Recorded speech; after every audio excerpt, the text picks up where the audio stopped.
begins with Manchester United against Brentford, with both sides chasing European football. Here are the managers. We've had some good results and we're in decent shape. I think there's a lot to go. We still want to keep improving. You know, there's layers that we want to get to. Really, I'll see. You know, I'll see. I keep saying the same things in front of you every week. You know, there's only so much I can say in terms of that. But I've said it many times again. I enjoy being here. I love being here. It's a real privilege to be in the position I am. But thriving with the responsibility that we got. We're very aware of their strengths and what we need to be aware of.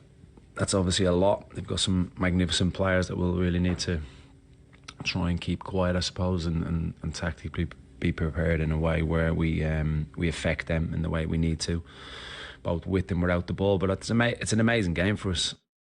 It's an amazing game for us too. One of the standout games to end the weekend, both chasing Europe, Manchester United, Brentford. Amazing.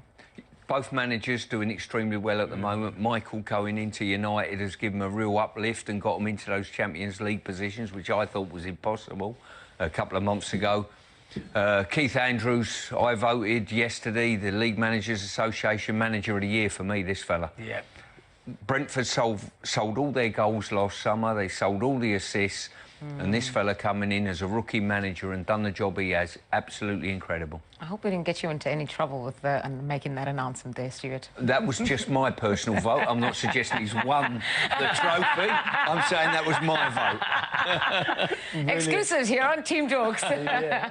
Clinton, just the fixture itself, both sides chasing Europe. It's not something, as Stuart had just said, we'd have been saying about Manchester United a couple of months ago, and it's certainly not something people would have said about Brentford at the start of the season. No, I got to hold my hand up. I thought Brentford would be struggling near the bottom of the table, losing Thomas Frank and Bruyne, Vissart, Norgard, the captain. I thought they'd be struggling big time, but credit to Keith Andrews. I think he's done a fantastic job, and the job Michael Carrick's done. Ruben Amorim must be at home gutted because he had the players. He's not changed much. What he's doing is playing the players in the right position and getting the best out of a group of players. Playing Bruno in the 10, which is his best position, and Kobe Menu in there.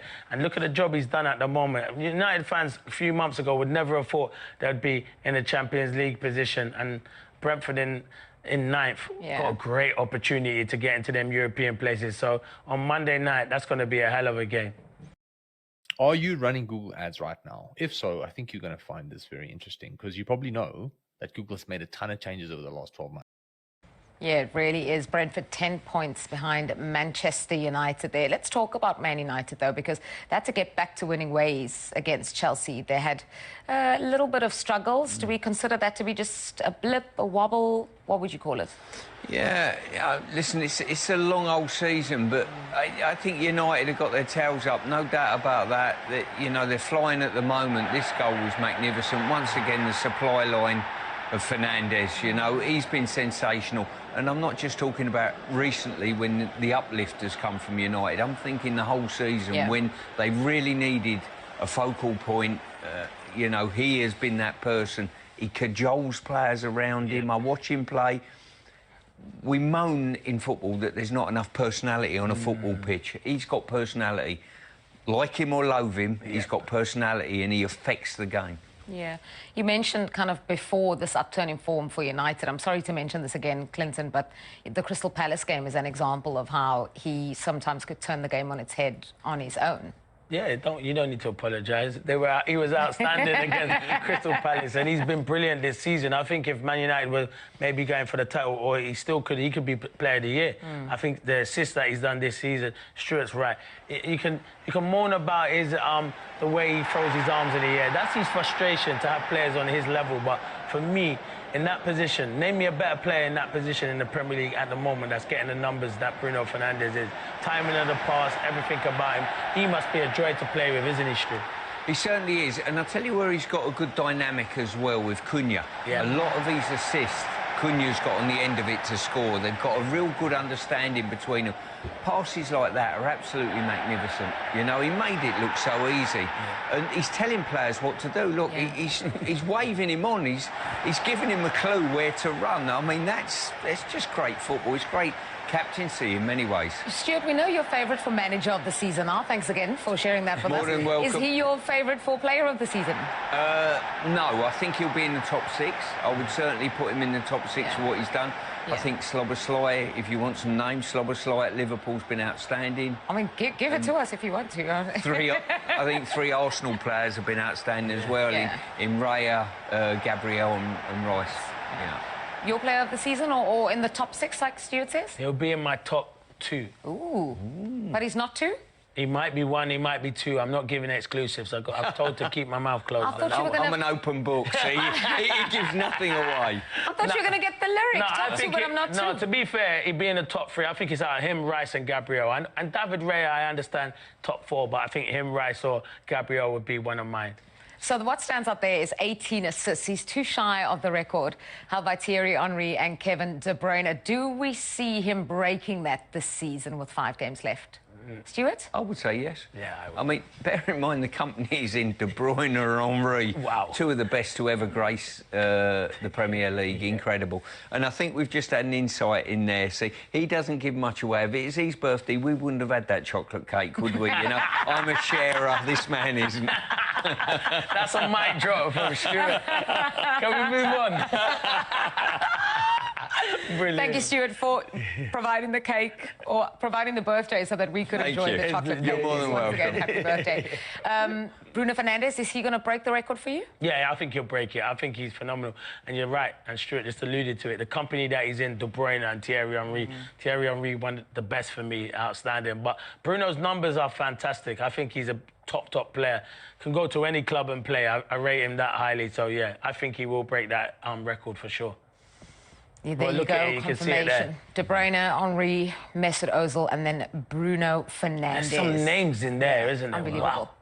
De Bruyne again, Frank Lampard, Fabregas, and Mo Salah. So he's level with all the players below him on 18.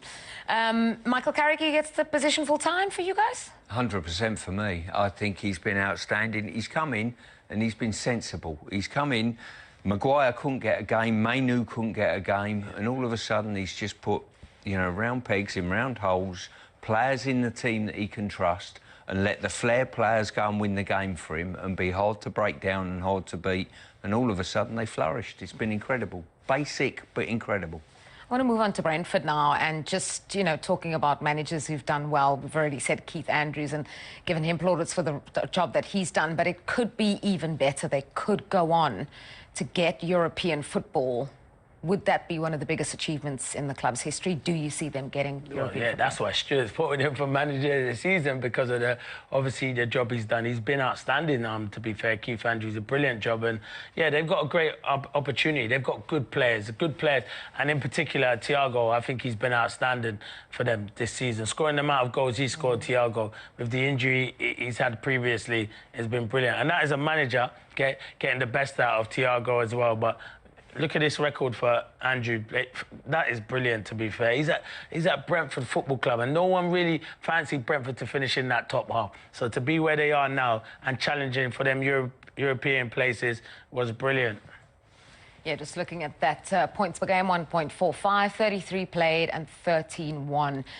Just lost 11 have Brentford so far this season. Big in the conversation for Europe. You mentioned Igor Thiago earlier on. We were praising Erling Haaland, and you said you need that 15-goal a season striker. Thiago has 21 goals.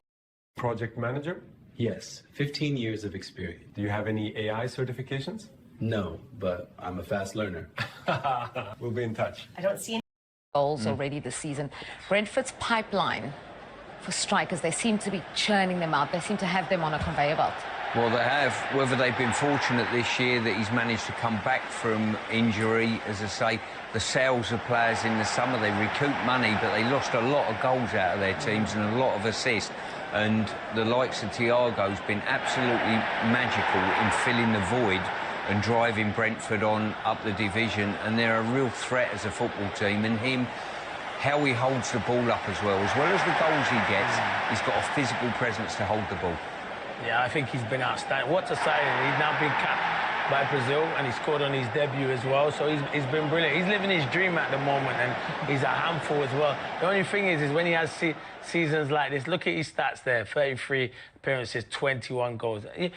I'm not saying anything, but you put him in that Arsenal team, they probably they've won the Premier League by now because he's clinical in that final third. He's outstanding. But it does suit him the way it's going at Brentford. You just hope they don't lose him in the summer because it feels like when Brentford strikers get numbers like that, evidently they move on in the summer. Yeah, I wonder if they don't already, have replacements, because when they lost Tony, people said the same thing. When they lost Wissam and Burmo, people said the same thing.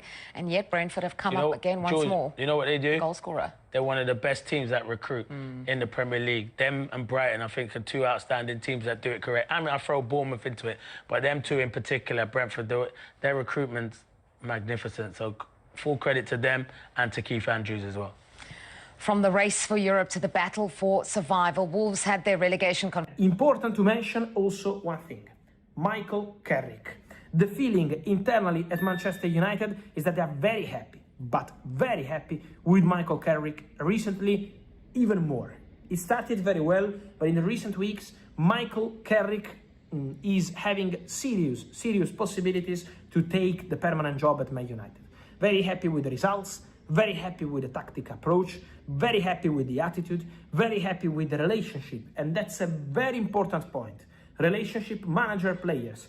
Michael Carrick, players, very good. Also with the leaders of the dressing room, with the young players as well. So very good relationship. So Michael Carrick has good chances to continue Manchester United.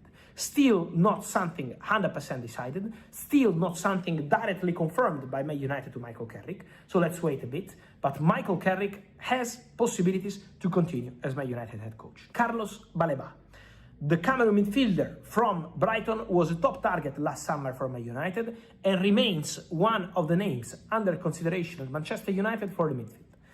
Again, still nothing decided, still nothing advanced, but Manchester United, among the names, before deciding, okay, this is the midfielders we want, 1 and 2, because it's going to be 2, Carlos Baleba remains a name on Manchester United shortlist. Again, still nothing advanced, but Carlos Baleba, since August last year, what happened? In August 2025, they had an agreement at Manchester United with Carlos Baleba on personal terms. Baleba wanted to go to Man United, but Brighton closed the doors, and same in January. So Man United told the player, maybe, because it was still not decided, but maybe we might revisit the deal in summer 2026. And now Carlos Baleba remains on the Man United shortlist. He was a target for Ruben Amorim. He remains a target for the scouting department at Man United. Then, let's see what happens with the permanent manager, with Michael Carrick, with the club decisions, with the budget, what Brighton want to do. So there are still several factors. But Carlos Baleba remains a name on Manchester United shortlist, and what I can tell you is that verbal agreement, nothing signed, nothing closed, but that verbal agreement between Baleba and Manchester United from summer 2026 remains valid for summer from summer 2035 remains valid for summer 2026. So Baleba is still very keen on a Manchester United move. On Elliot Henderson, guys, today I saw some stories in England reporting like exclusivity that Manchester City are leading the race for Elliot Henderson. I think I told you more than 1.5 months ago that Manchester City are absolutely pushing and absolutely working hard on a deal to sign Elliot Henderson. My understanding, to give you more context, is that financially Manchester City would be prepared to offer really